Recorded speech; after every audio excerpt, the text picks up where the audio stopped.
ស្ដីអ្នកទាំងអស់គ្នាថ្ងៃនេះយើងរៀបចំខ្លួនទៅវេទិកាថ្នាក់ជាតិមួយដែលស្ដីអំពីហិរញ្ញប្រៀបសម្រាប់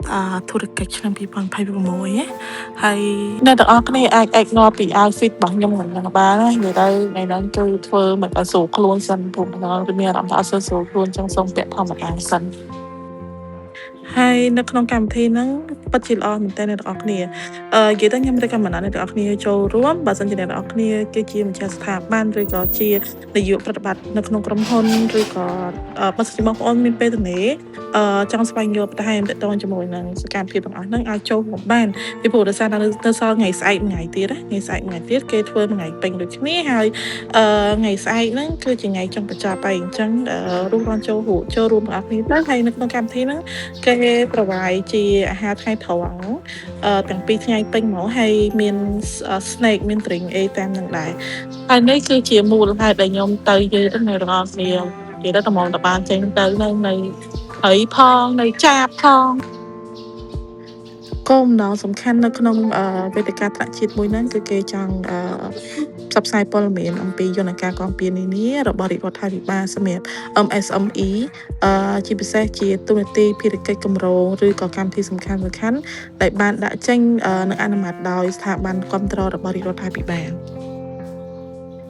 បាទឲ្យខ្ញុំនិយាយទៅសួរហ្មងគឺតកតងជាមួយនឹងគម្រោងរបស់រាជរដ្ឋាភិបាលគឺគេមានជាកញ្ចប់មានជាស្ថាប័នគេចែកdepartment គ្នាដើម្បីធ្វើការគ្រប់គ្រងទៅលើអាជីវកម្មតូចនិងមធ្យមដើម្បីឲ្យពួកគាត់មាន fund គ្រប់គ្រាន់ក្នុងការពង្រីកអាជីវកម្មរបស់ខ្លួនឯងក៏ដូចជាហើយបើសិនជាសហគ្រាសគាត់អត់មានសមត្ថភាពក្នុងការបញ្ជូនបុគ្គលិកដើម្បីទៅ training បន្ថែមទាក់ទងជាមួយនឹងអាជីវកម្មហ្នឹងទេគេក៏មានគម្រោងមួយហ្នឹងជួយ support ទៅលើសហគ្រាសដែរនិយាយទៅគឺគេចូលរួមជាមួយនឹងសហគ្រាសធុនតូចមធ្យមទាំងអស់ហ្នឹងគឺដើម្បីជួយជំរុញអាជីវកម្មទាំងអស់ហ្នឹងឲ្យកាន់តែរីកចម្រើនដើម្បីជួយសេដ្ឋកិច្ចនៅក្នុងស្រុករបស់យើងណាអញ្ចឹងបើសិនជាអ្នកទាំងអស់គ្នាមានពេលវេលាថ្ងៃស្អែកមួយថ្ងៃទៀតហ្នឹងអាចចូលរួមបានហើយអត់គិតថ្លៃទេសម្រាប់កម្មវិធីវេទិកាថ្នាក់ជាតិហ្នឹងហើយសប្បាយខ្ញុំ recommend ឲ្យអ្នកទាំងអស់គ្នាចូលរួមទាំងអស់គ្នាពិតជាសប្បាយមែនតើហើយអាចមើលវីដេអូនឹងដល់ចប់ហើយនេះគឺជាទស្សនវិជ្ជាពេលដែលខ្ញុំមកដល់ស្រុកសន្តាគារសុខាគេឲ្យកាតកិត្តិយសមួយហើយពេលចូលមកដល់ហល់តែប៉ុន្តែខ្ញុំទៅយឺតប្រហែលជាកន្លះម៉ោងប៉ុន្តែ